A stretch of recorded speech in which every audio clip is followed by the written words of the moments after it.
नमस्कार, मी हेमाली मोहिते. पासवर्ड श्रीमंतीचा यामध्ये आपल्या सगळ्यांचं स्वागत. आणि वळूया आजच्या आठवड्यामध्ये कशा घडामोडी घडतायत ते पाहूया. निराशाजनक वातावरणातही भारतीय शेअर बाजारांमधली तेजी कायम आहे. आयटी क्षेत्रातल्या कंपन्यांची त्रैमासिक आकडेवारी समाधानकारक नाही. आयटी जायंट इन्फोसिसच्या निव्वळ नफ्यात झालेली घट चिंताजनक आहे. त्यातच गेल्या काही दिवसात महागाईनं पुन्हा डोकं वर काढलंय. असं असतानाही लघु उद्योग क्षेत्रात झालेल्या चांगल्या वाढीमुळे शेअर बाजाराला दिलासा दिलाय. आयआयपीचे आकडे गेल्या 3 वर्षांच्या उच्चांकावर गेलेत. टाटा मोटर्सच्या नेतृत्वात वाहन क्षेत्रानं चांगली कामगिरी केली आहे. तसंच ऑइल अँड गॅस, ऊर्जा, धातू, बँका या सेक्टर्समध्येही चांगली वाढ झाली आहे. मात्र आयटी, तंत्रज्ञान, आरोग्य आणि एफएमसीजी ही सेक्टर्स ग्रीन झोनमध्ये राहिलेली आहेत.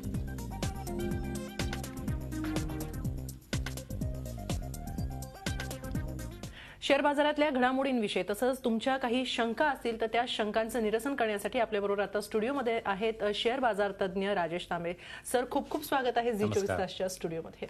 आणि सुरुवातीलाच असं विचारावंसं वाटतं, गेल्या 3 आठवड्यांमध्ये शेअर बाजारामध्ये एक चांगला वाढ पाहायला मिळालेली आहे. गेल्या आठवड्यात तर 850 अंकांची वाढ पाहायला मिळालेली आहे. तर मंदीचं वातावरण सरलंय असं म्हणायचं का? नाही, असं तर नाहीये. आपण असं नाही म्हणू शकत की रिसेशन इज ओव्हर.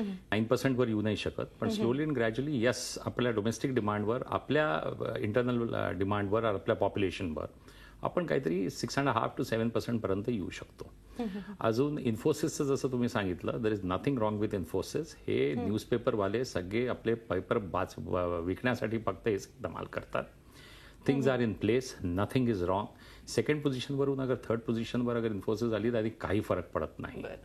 तर म्हणून हे जे वर्तमानपत्रामध्ये जे लिहितात ना, हे सगळं हे दिस इज ऑल, हा गेम आहे, हा सगळा गिमिक आहे असं माझं म्हणणं आहे. नक्की सर, आपल्याला आता प्रेक्षकांचे प्रश्न यायला सुरुवात झालेले आहेत. पहिला प्रश्न असणार आहे तो शरद यांचा आहे. मुंबईतून ते बोलत आहेत. शरद, बोला, प्रश्न विचारा. नमस्कार सर. नमस्कार. हा, माझा प्रश्न असा आहे की मी एमआरएफचे शेअर घेतलेले आहेत. 50 शेअर घेतले होते मी. ते 17 रुपये 50 पैशाला एक शेअर याप्रमाणे मी घेतलेलं आहे. हे 1968 सालची गोष्ट आहे. त्याच्यामध्ये राईट बोनस शेअर म्हणून माझ्याकडे आता 120 शेअर झालेले आहेत. तर मी आता हे शेअर होल्ड करू का आता काढून टाकू? प्राइस राईज कितीपर्यंत जाण्याची शक्यता आहे? असं आहे की हा एक एस्ट्रॉलॉजिकल क्वेश्चन आहे, पण मी तुला एक सांगतो की याच्यामध्ये तुम्ही हे बघा की एमआरएफ एक अशी कंपनी आहे जी मापिल्लेने सुरू केली आणि त्या माणसाने कधीही दुसऱ्या एरियामध्ये डायव्हर्सिफाय नाही केलं. खूप सारे उद्योगपतींनी एक बिझनेस हे करून सगळ्या बाकीच्या याच्यामध्ये त्यांनी बाकीचे बिझनेसेस सुरू केले.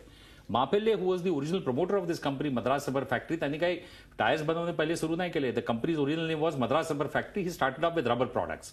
Slowly and gradually today it is one of the best companies in the याच्यामध्ये टायर्समध्ये. तर मी हे म्हणेल की 50,000चा पण भाव तुम्हाला येणाऱ्या टाइममध्ये दिसेल. फ्लोटिंग स्टॉक या कंपनीचा फार कमी आहे. आणि तुम्हाला अगर हे ओरिजिनल अलॉटमेंट मिळालेलं आहे तर ज्याला म्हणतात ना की तुम्हाला छप्पर फाडून देवाने दिलेलं आहे, तर 50,000 जेव्हा तुम्हाला लक्ष्मी तुमच्या घरामध्ये येऊन राहिली आहे तर कशाला तुम्ही विकता ते शेअर्स? आणि मी माझं म्हणणं पण 50,000मध्ये प्रॉफिट जरूर बुक करा आणि पैसे घ्या आणि त्याच्या अगेन्स्ट काहीतरी एक हे घ्या, रिअल स्टेटमध्ये तुम्ही काहीतरी इन्व्हेस्टमेंट करा, क्योंकि अल्टिमेटली हे सगळे कागज के तुकडे हैं. नक्की. पुढचा प्रश्न आपल्याला येतो आहे गोव्यावरून. आनंद आहे, त्यांचा प्रश्न काय तो ऐकूया. नमस्कार आनंद, बोला, प्रश्न विचारा. नमस्कार तांबे साहेब. नमस्कार. मला आपलं टाटा मोटर्स बद्दल एक विचारायचं होतं आणि टाटा स्टील बद्दल. कारण मला वाटतं मागच्या वेळी तुम्ही सांगितलं होतं की टाटा मोटर्स आता घेऊ नका. हो. पण या आठवड्यात टाटा मोटर्सचे उलाढाल चांगलं बऱ्यापैकी दिसली आहे. जवळजवळ 100चा हे त्याने उच्चांक गाठलाय, बऱ्यापैकी वाढलेला आहे. तर त्या टाटा मोटर्स बद्दल या आठवड्यात तुमचं काय मत आहे? ओके. टाटा मोटर्समध्ये मी हे म्हणेल की एक चीज लक्षात ठेवा की there is nothing wrong with Tata Motors. त्यांच्याकडे कम्प्लीट एक प्रॉडक्ट मिक्स आहे. पण मी जेव्हा तुम्हाला अशोक लेलँड सांगत होतो दॅट हॅड रिझन, क्योंकि कमर्शियल प्रोडक्शन, कमर्शियल व्हेकल्समध्ये ती सेकंड लार्जेस्ट आहे. बेस छोटी असते, तर ज्याची बेस लहान असते तो जास्त फास्टर मुवमेंट करेल. म्हणून मी तुम्हाला सांगितलं होतं अशोक लेलँड, आणि ती तुम्ही मुवमेंट बघितली 10 रुपयापासून 12 रुपयापासून आता तो 95 वर आहे. There is nothing wrong with Tata Motors. Tata Motors still continues to be the number 1 company as far as market share is concern in trucks and buses. आणि बाकीच्या याच्यामध्ये पण त्यांचा चांगला मार्केट शेअर आहे. पण मग मी हे म्हणेल, आणि दुसरं जसं तुम्ही म्हणाला मेटल सेक्टरमध्ये अजून येऊ नका. चायनासारखी डिमांड अजून आता परत कधी येणार नाही. कोणत्या कंट्रीमधून येईल ती माहिती नाही. इंडियामध्ये तर मला ते डिमांड काही दिसत नाही. आफ्रिकामध्ये अजून काही ती नाही आहे. मग आता चायना सॅच्युरेटेड झालेला आहे, तर then where is the demand in the metal industry going to come in from? पण म्हणून याचं माझं म्हणणं आहे, हिंडाल्को अजून टाटा स्टील पासून दूर राहा. नक्की. पुढचा प्रश्न आहे ठाण्यातून महेश यांचा. त्यांचा काय प्रश्न आहे ते ऐकूया. नमस्कार महेश, बोला, प्रश्न विचारा. नमस्कार तांबे साहेब, मी महेश बोलतोय ठाण्यावरनं. हो आम्ही तुमचा कार्यक्रम न चुकता बघतो हो. एकदम दर शनिवारी. हो. माझा प्रश्न आहे की अदानी पॉवर बद्दल विचारत होतो. हा. लॉंग टर्म साठी हा शेअर कसा काय आहे. हा. आणि दुसरा प्रश्न आहे माझ्याकडे भारत फोर्ज आहे 124 शेअर हा 950च्या हिशोबाने. ओके. आता काहीतरी भारत फोर्जचा काहीतरी शेअर खूप डाऊन आलाय, तर पुढे फ्युचर काय असेल त्याचं. ओके. अडाणी पॉवरमध्ये आता जसं तुम्ही बघितलं की तुम्ही म्हणता की ठीक आहे पहिल्यांदा ते पॉवरमध्ये चालले and they have to demonstrate. तर त्याच्यामध्ये मी हे म्हणेल की जस्ट ऑन द बेसिस की तुम्हाला कोणत्या तरी माइन्स मिळतात, त्याच्यानंतर काही कंडिशन्स असतात, त्याच्यावरती तुम्ही तो शेअर घेता, तर त्याच्यावरती नाहीये. पॉवर सेक्टरमध्ये यू हॅव टू डेमॉन्स्ट्रेट. आणि अजूनपर्यंत त्यांनी असा कोणताही मोठा पॉवर प्रोजेक्ट लावला नाही. So they still have to demonstrate. Indiabulls also has to demonstrate. आणि दुसरा प्रश्न मला वाटतं तुमचा होता अडाणी पॉवर, आणि एक दुसरा तुम्ही विचारला त्याच्यामध्ये आता मी विसरलो. Can you repeat that question again? नाही, त्यांचा संपर्क तुटलेला. पण पुढच्या प्रेक्षकांकडे वळूया. पुढचा प्रश्न आहे मुंबईतून नंदकुमार त्यांचा. बोला, प्रश्न विचारा. तांबे साहेब नमस्कार. नमस्कार. मी HDFC चे शेअर होते माझ्याकडे, हा. तर त्याच्या बदल्यात मला 500 HDFC बँक मिळाले. हो. तर त्याचे 2500 झाले. तर मी त्याच्यातून काही शेअर्स काढून इन्फोसिस घेऊ शकतो का? इन्फोसिस? हा. Very good. HDFC कमी, बँक कमी करू. हो. HDFC मधून येस तुम्ही थोडेसे कमी करू शकता, इन्फोसिस घेऊ शकता. परत तुम्हाला सांगतो बाजारामध्ये वर्तमानपत्रामध्ये या सगळ्या स्टोरीज असतात. सोप सारख्या आपण वाचायचं, दुसऱ्या दिवशी त्याला विसरून जायचं, त्याच्यानंतर वरती कुठेतरी रद्दीमध्ये ते विकून टाकायचे. मला सांगा नंबर 2 वरून अगर नंबर 3 वर पोझिशनवर जाते तर काय फरक पडतो? इन्फोसिसमध्ये सिस्टम्स आर इन प्लेस, तर काही खराबी नाहीये. आणि नंबर 2 वरून थोडासा सेल्स खाली गेला, वर्ल्ड ओव्हरमध्ये रिसेशन आहे आणि त्यांची एक्सपेक्टेशन आहे. अॅनालिस्ट म्हणतो it is not as per expectation. कोण आहे हो अॅनालिस्ट? अॅनालिस्ट म्हणजे कोणी भगवान आहे की तो कोणी अंतर्यामी आहे की तो तुम्हाला सांगणार आहे की एवढी एक्सपेक्टेशन पाहिजे? अहो रात्री भाजी कोणची त्याच्या बायकोनी त्याला सर्व केलेली असते ते त्याला माहिती नसतं आणि तो कंपनीचे एक्सपेक्टेशन्स हे सांगतो. म्हणून don't go by this. Infosys is a finest company. Vishal Sikka is doing a good job. Systems are in place. There's nothing wrong with Infosys. Go ahead with Infosys. पुढचा प्रश्न आहे नितीन औरंगाबादमधून बोलतायत. त्यांचा प्रश्न काय ते ऐकूया. नमस्कार नितीन, बोला, प्रश्न विचारा. नमस्कार मॅडम, तुम्हाला सर्वांना दसऱ्याच्या खूप खूप शुभेच्छा. तुम्हाला पण. तुम्हालाही. मॅडम कॅन्डिला हेल्थ केअर वर इन्व्हेस्टमेंट करू का, हा प्रश्न होता.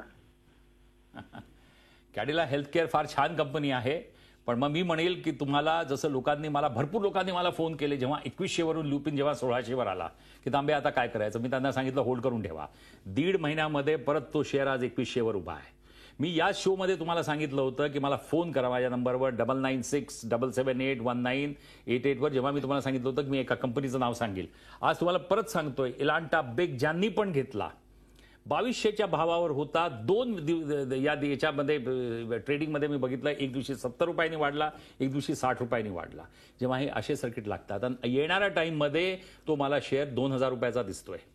म्हणून माझं म्हणणं हे आहे की या प्रोग्रामला बघा, अजून सिस्टमॅटिक तरीक्याने जे मी तुम्हाला सांगतोय आजही परत तेव्हा तुम्ही मला फोन कराल, तुम्हाला अजून एका कंपनीचं नाव सांगतो, त्याच्यामध्ये इन्व्हेस्ट करा. You will definitely. Mahindra holidays पण मी तुम्हाला सांगितलं होतं. ज्या लोकांनी तो घेतला त्यांनाही त्याच्यामध्ये प्रॉफिट झालाय. पुढचा प्रश्न आहे गणेश कांदिवली यांच्याकडून. गणेश यांचा काय प्रश्न आहे ते ऐकूया. नमस्कार गणेश, बोला, प्रश्न विचारा तुमचा. हॅलो. हा गणेश बोला, प्रश्न विचारा. तांबे सर नमस्कार. नमस्कार. सर मी अशोक लेलँड मध्ये कुठल्या भावामध्ये एंट्री करू आणि रिको ऑटोमध्ये मी काय म्हणतो, अँसिलरी युनिटमध्ये तुम्ही जाऊ नका. आणि जेव्हा तुम्ही मेन फ्रेम याच्यामध्ये चाललाय, अशोक लेलँड घेताय, 90 मध्ये तुम्ही घ्या. येणाऱ्या टाइममध्ये साधारणतः 1.5 ते 2 वर्षामध्ये तर आपल्याला हा काहीतरी 200 अजून 250च्या मध्ये हा भाव दिसायला पाहिजे. तर मग अगर 200 आणि 250चा तुम्हाला भाव अगर ऑटो सेक्टरमध्ये दिसतोय तर मग एकच कंपनीमध्ये इन्व्हेस्टमेंट करा, मेन कंपनीमध्ये. मग अँसिलरी युनिटमध्ये जाऊ नका. नक्की. आणखीन प्रश्न येतात. आज गुंतवणूकदारांमध्ये खूप मोठा उत्साही दिसून येतो आहे. मात्र इथं वेळ झालेली आहे एका छोट्याशा ब्रेकची, तेव्हा कुठे जाऊ नका. पाहत राहा झी24 तास. आपण पाहताय आमचा विशेष कार्यक्रम पासवर्ड श्रीमंतीचा.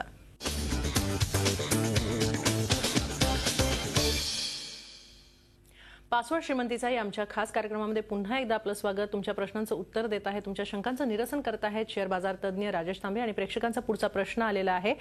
जालन्याहून कौशिक बोलतायत. त्यांचा काय प्रश्न आहे ते ऐकूया. नमस्कार कौशिक, बोला, प्रश्न विचारा.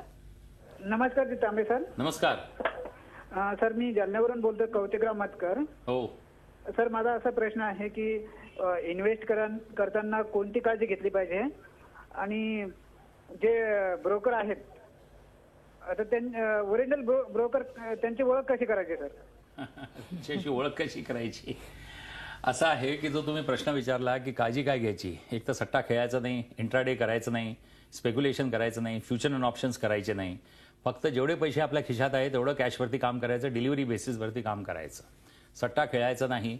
आपल्या मनाचं 10 लोकांचं ऐकायचं, पण आपल्या मनाचं करायचं आणि तो डिसिजन तुम्ही घ्यायचा. बाकी कोणीही काही करायचं नाही. आणि सट्टा नाही तुम्ही केला, लॉंग टर्म इन्व्हेस्टमेंट केली, वर्ष 1.5 वर्ष, आणि चांगल्या कंपनीजमध्ये अगर इन्व्हेस्ट केली, फक्त 5 ते 6 कंपनीज हा प्रोग्राम बघून जो मी तुम्हाला सांगतो त्याच्यामध्ये करा, तुमचा पैसा इरोड होणार नाही, एवढी मी तुम्हाला गॅरंटी देऊ शकतो. पुढचा प्रश्न आहे अकोल्यावरून श्रीकृष्ण बोलताय, त्यांचा काय प्रश्न आहे ते ऐकूया. नमस्कार श्रीकृष्ण, बोला, प्रश्न विचारा. हॅलो, नमस्कार साहेब. नमस्कार.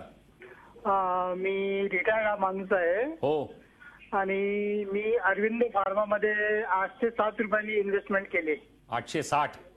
807. Okay okay. तर तो कसा राहील फ्युचरसाठी? फ्युचरसाठी आता माझं म्हणणं आहे की तुम्ही रिटायर झालेला आहे. रिटायरमेंटच्या नंतर मी म्हणेल तुम्हाला काही नका करू. गव्हर्नमेंट जॉबमध्ये असेल, पेन्शन मिळत असेल, प्रॉव्हिडंट फंड जे काही तुम्हाला ग्रॅच्युटी मिळाली असेल ती बँकेमध्ये ठेवा, स्टेट बँक ऑफ इंडियामध्ये, आणि त्याचं जे इंटरेस्ट येत आहे त्याच्याने एन्जॉय करा. काहीही करू नका. रिटायर्ड माणसांना तरी ॲटलिस्ट मी सांगेल, तुम्ही जसं रिटायर्ड झाला, ऑर्बिंदो फार्मामध्ये प्रॉफिट तुम्हाला मिळेल. प्रॉफिट मिळाला की बुक करायचा तो प्रॉफिट. जसा MRFच्या लोकांनी सांगितलं, 50,000चा शेअर झाला एका टाइममध्ये. सेंचुरी 10,000ला होता. हिंदुस्तान झिंक, हे असे किती शेअर्स. ACC 10,000चा मी त्याचा भाव बघितलाय 90s मध्ये, आणि आता बघा काय भाव आहे. तर हे कागज के फूल आहे, खाली कागज के फूल पण नाही, कागज के तुकडे आहे इलेक्ट्रॉनिक फॉर्म मध्ये आता फक्त. अगर तुम्ही त्याला इनकॅश नाही केलं तर देन यू लूज दॅट मनी. तर ऑर्बिंदो फार्मामध्ये पण प्रॉफिट बुक करा. पुढचा प्रश्न येतोय अश्विनी बोलतायत साताऱ्यावरून, त्यांचा काय प्रश्न आहे ते ऐकूया. नमस्कार अश्विनी, बोला, प्रश्न विचारा. हॅलो, आमचे सिंडिकेट बँकेचे. अश्विनी बोला. सिंडिकेट बँकेचे 200 शेअर्स आहेत. आम्ही 10 रुपये प्रमाणे एक शेअर्स खरेदी केलेले आहे. त्याचं होल्ड करायचं की ठेवायचं आहे, जसं की पॉसिबल. सिंडिकेट बँकच्या त्या ज्या फोटोवरती बँकचा जो लोगो आहे त्याच्यावरती मला फक्त तो जर्मन शेपर्ड कुत्रा फक्त खूप आवडतो. बाकी अजून मला सिंडिकेट बँक बिलकुल आवडत नाही. अहो, बॉम्बेमध्ये पण जेव्हा आम्ही फिरतो तर मला असं बघावं लागतं की विजया बँक, सिंडिकेट बँक या बँका आहे कुठे पब्लिक सेक्टर. तर तुम्ही त्याचा शेअर कसा घेऊन ठेवू शकता? बिलकुल नाही. स्टेट बँक ऑफ इंडिया म्हटलं असतं तर मी तुम्हाला थम्सअप केला असता. पुढचा प्रश्न समीर यांचा आहे, मुंबईतून बोलताय ते. समीर, प्रश्न विचारा, तुमचा काय आहे? मी टाटा केमिकल घेतले आहे 379 ने 100 शेअर, आणि स्टेट बँक ऑफ इंडिया 279 ने घेतले 100 शेअर. तर त्याचं फ्युचर काय असेल? माझं होल्डिंग पिरियड 8 महिने किंवा 7-8 महिने होऊ शकतो. ओके. त्याच्यामध्ये जसं यांनी सांगितलं की 7 ते 8 महिने असं काहीतरी ठेवू नका, क्योंकि जे चांगली कार्य या करंट मिनिस्ट्रीने आणि करंट प्राईम मिनिस्टरनी जे ॲक्शन्स घेतले, गव्हर्नमेंटनी जे ॲक्शन्स घेतले, रिझर्व्ह बँक ऑफ इंडियानी जे ॲक्शन्स घेतले, त्याच्यासाठी रिॲक्शन यायला अजून कमीत कमी 8 ते 10 महिने लागतील. आणि तुम्ही म्हणता आम्ही 6 ते 8 महिन्यामध्ये, म्हणजे अगर रिॲक्शन सगळी पॉझिटिव्ह आली आणि we get in to the positive zone आणि the moment in fact the action सुरू होईल, तुम्ही त्याच्यातनं बाहेर निघाल, तर मग फायदा काय स्टॉक मार्केटमध्ये जाण्याचा? हा जो 6 ते 8 महिन्याचा व्ह्यू आहे, एस्ट्रॉलॉजिकल व्ह्यू घेऊ नका. सगळे स्टार्स माणसाचे चांगले असतात, तर त्याच्यामध्ये मी म्हणेल 1.5 ते 2 वर्षाचा व्ह्यू ठेवा. आणि त्याच्यामध्ये जे काही तुमचे शेअर्स आहे, SBI आहे, हे सगळे उत्तम शेअर्स आहे, त्याला होल्ड करून ठेवा. पुढचा प्रश्न आहे तो भारत यांचा, रायगडवरून ते बोलतात, त्यांचा काय प्रश्न आहे ते ऐकूया. नमस्कार भारत, विचारा तुमचा काय प्रश्न आहे? हा, नमस्ते सर. नमस्कार. हा, मी भारत बोलतो रायगडमधून. माझ्याकडे बरेचसे शेअर आहेत. EPG आहे, BEL आहे, सिमेंट्स आहे, L&T आहे, आणि महत्वाचं टाटा स्टील आहे. आणि L&T बद्दल माझ्याकडे भरपूर शेअर आहेत. 711 ने पडले, बोनस वगैरे मिळून ॲव्हरेज माझे जे प्राइस झालेले 711 आहे. तर मी काय करावं? BEL आणि L&T बद्दल जर तुम्ही स्पेसिफिक सांगितलं तर बरं होईल. आज तुम्ही माझं मन खुश केलं की BHEL बद्दल तुम्ही विचारलं. अहो, मला सांगा, one of the most admire companies, मी त्याला मोस्ट ॲडमायर कंपनीज म्हणतो. हे जे लोक जे बाजारात म्हणतात की भेल म्हणजे काय, त्यांना काय भेलपुरी वाटते का?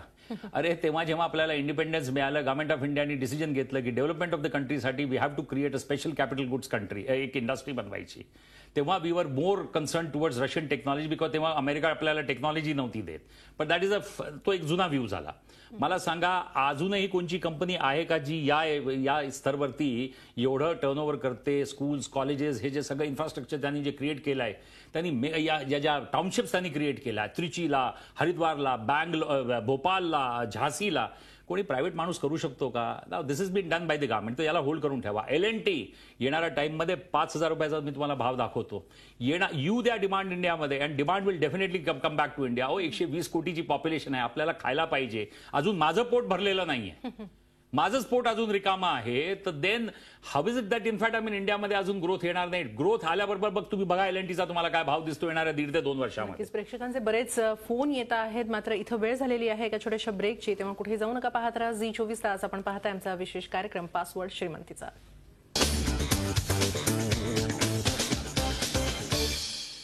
पासवर्ड श्रीमंतीचा मध्ये पुन्हा एकदा आपलं स्वागत. आपण सरांशी चर्चा करत आहोत शेअर बाजारातल्या घडामोडींविषयी. सर, इथे एक महत्त्वाचा असा प्रश्न विचारावा वाटतं की पॉवर सेक्टरचं फ्युचर इंडियामध्ये काय वाटतं तुम्हाला? काय म्हणजे त्याला म्हणतात ना की in fact you touch my heart today. This girl is touch my heart today. म्हणजे माझं असं म्हणणं आहे की power sector India is all, माझं असं म्हणणं आहे की India is a power hungry country. You cannot go without power. Agriculture needs power, domestic industry needs power, घरांना पॉवर पाहिजे. Piyush Goyal the power minister is doing an excellent job. आता हे जे डोमेस्टिक आपण जे डिस्कॉम्सचे जे आपण प्रॉब्लेम्स बघतोय त्याच्यामध्ये जे रिअल प्रॉब्लेम्स आहे, he is trying to tackle. Imagine the kind of the performance what Coal India has done under Piyush Goyal. त्यांनी म्हटलं अरे तुमच्याकडे एवढं एक्झिस्टिंग इन्फ्रास्ट्रक्चर आहे, काढा तुम्ही कोसा काढा. रेकॉर्ड प्रोडक्शन केलं कोल इंडियाने, which they could not do it for the last 10 years. क्योंकि त्यांना माहिती आहे की काही गव्हर्नमेंटच नव्हती कुठे काही ऍक्शन घ्यायला. Performance is fantastic and hats off to this current government. And today Coal India is going to give a surplus salary and a bonus to the employees of Coal India. Energy sector मध्ये माझं म्हणणं आहे की this share is undervalued. You cannot have the valuation of 300 rupees. 1000 रुपयाचा भाव दिसेल तुम्हाला Coal इंडियाचा. Bye Coal India. सर, खरं म्हणजे हा सगळा खूप किचकट विषय आहे, पण इथं तुम्ही आलात आणि इतक्या सगळ्या वेगवेगळ्या प्रश्नांना इतक्या सुटसुटीत भाषेत आणि सोपी अशा भाषेमध्ये समजावून सांगितलं, त्याबद्दल खूप खूप धन्यवाद. या खास कार्यक्रमामध्ये आज इथंच थांबतोय. ताज्या बातम्यांसाठी पाहत रहा झी 24 तास. रहा एक पाऊल पुढे.